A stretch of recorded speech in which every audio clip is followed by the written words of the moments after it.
존 노크가 우리에게 들려주는 두 번째 삶의 지혜 또 같이 한번 읽어보도록 하겠습니다. 시작. 독서는 지식의 재료일 뿐이다. 지식을 자기 것으로 만드는 것은 사색의 힘이다. 네.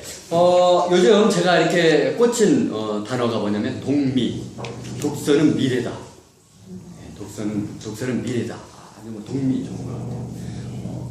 그래서 독서하는 사람은 정말 대한민국의 미래고, 독서하는 가정은 대한민국을 책임질 만한 그런 미래고, 대한민국의 미래는 독서에 달려 있다고 저는 생각합니다.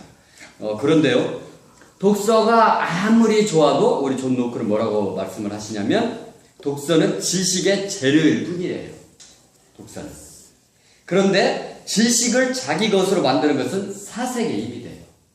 그러니까 제가 늘 강조하잖아요. 저 책에도 이렇게 세 가지로 얘기했잖아요. 독서하고 사색하고 실천하는 거예요.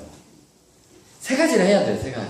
그냥 사람들이 책을 읽었는데 남는 게 없어요 라고 얘기하는 사람들이 많아요. 책을 읽었는데 읽은 만큼의 효과를 못 보는 경우도 많아요.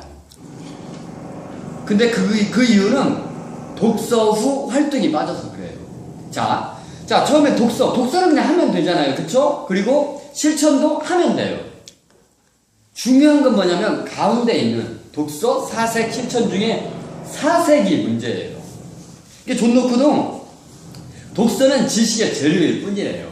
이 지식을 내 것으로 만드는 것은 사색의 힘이라고 말하고 있어요. 자, 그러면 사색이 뭘까요? 사색은 생각하는 거죠. 그런데 우리 생각해보면 생각이 잘 돼요, 안 돼요? 사실 잘 안 돼요. 저도 생각을 되게 많이 해봤거든요. 근데 잘 안 돼요. 그러면 어떻게 하면 이 사색을 잘 할 수 있을까요? 첫 번째, 책을 읽을 때 읽다가 감동되는 부분이 있으면 그 밑줄을 치는 거예요. 그리고 밑줄을 치고 그거를 베껴 쓰는 거예요. 필사, 직접. 그러니까 저자의 말 그대로 베껴 써보는 그런 훈련을 해보는 거예요, 일단. 그런데요, 그게 단순하게 밑줄을 치고 그냥 베껴 쓰는 것밖에 안 될 것 같지만 그게 굉장히 남아요. 제가 해본 결과로. 그래서 첫 번째는 그렇게 하고, 두 번째는 우리 원북 원페이지 하잖아요. 원북 원페이지에서 책 한 권 읽었으면 이런 A4에다가 요약을 해보는 거예요. 그래서 책 제목, 날짜하고 책 제목을 이렇게 딱 써놓고 1번 한 줄 요약. 한 줄 요약을 해보는 거예요. 책 전체를 한 줄로 요약한다는 거. 이게 쉽지가 않아요. 그리고 책 전체를 한 줄로 요약해 보기 위해서 굉장히 많은 생각을 해요. 그러다 보면 사색이 안 될 수가 없어요. 그래서 반드시 그 한 줄 요약을 해보고요. 자, 2번은 감동받은 거. 책을 읽으면서 내가 감동받은 게 있어요. 그런 것들을 한 3개 정도를 한번 써보는 거예요. 이런 것들을 감동받았다 하고 감동받은 거 쓰고요. 3번은 뭐냐면 이제 깨달은 거. 내가 책을 읽으면서 이렇게 감동도 받고 했는데, 그럼 내가 정말 이런 거 진짜 좋은 것 같다. 나는 이렇게 느꼈다. 이런 감동받은 거, 느낀 점을 한번 써보는 거예요. 그 마지막 4번은 이제 실천한 거, 실천할 거. 그리고 내가 책을 읽어서 감동도 받았고 깨달았어요. 그러면 앞으로 나는 이렇게 살아야겠다. 난 이렇게 실천해야겠다 하는 것을 4번에다가 적어보는 거예요. 그래서 이게 원북 원페이지. 그리고 사색의 세 번째는 가장 중요한 건데요. 독서 토론입니다. 이렇게 우리가 모여가지고 독서 토론 하잖아요. 이것도 굉장한 사색이 돼요. 왜냐? 자, 같은 책을 읽었어요. 똑같이 책을 읽었잖아요. 그러면 내가 보는 관점이 있어요. 그럼 만약에 오늘 우리 8명이 모였잖아요. 그러면 관점이 8가지로 달라지는 거예요. 8가지의 스펙트럼으로 내 사고가 그렇게 넓어지는 거예요. 그래서 저는 독서 토론이 또 최고의 사색이라고 생각해요. 자, 이런 말이 있잖아요. 세상에서 가장 무서운 사람은 책 한 권만 읽은 사람. 예.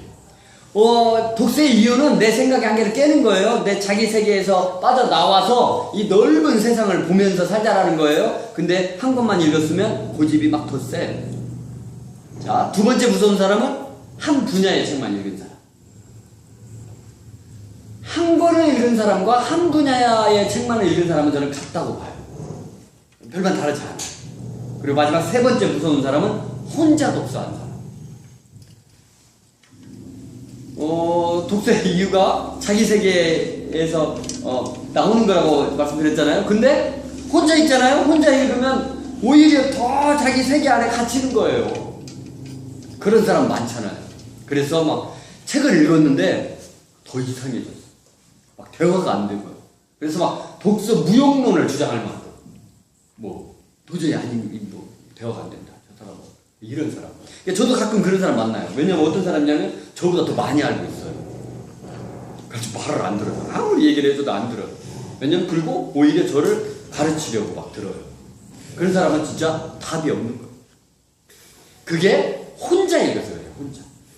자기 세계를 깨고 내 생각을 깨야 되는데 혼자 읽으니까 오히려 더 자기 세계가 강해지고 자기 세계 안에 더 갇히게 되는 거예요. 그래서 그런 과정을 거치면 저는 온전히 정말 나를 온전히 변화시켜가고 성장시켜 갈 수 있다고 저는 생각합니다. 존 노크 선생님이 말했어요. 독서는 지식의 재료일 뿐이라고. 내가 아무리 책을 많이 읽어도 그냥 독서로 끝내면 아무 효과가 없어요. 그래서 독서하고 사색하고 반드시 실천을 해야 돼요. 근데 독서는 그냥 책 읽으면 되고 실천은 내가 실천하면 돼요. 중요한 건 가운데 사색인데 사색은 세 가지예요. 첫째는 밑줄 치고 필사하는 거. 두 번째 원북 원페이지 쓰는 거. 세 번째 독서 토론하는 거. 그래서 우리 모두 정말 그렇게 열심히 해서 독서하고 사색하고 실천해서 정말 최고로 멋진 삶, 위대한 삶을 다 살아냈으면 좋겠습니다. 이상입니다.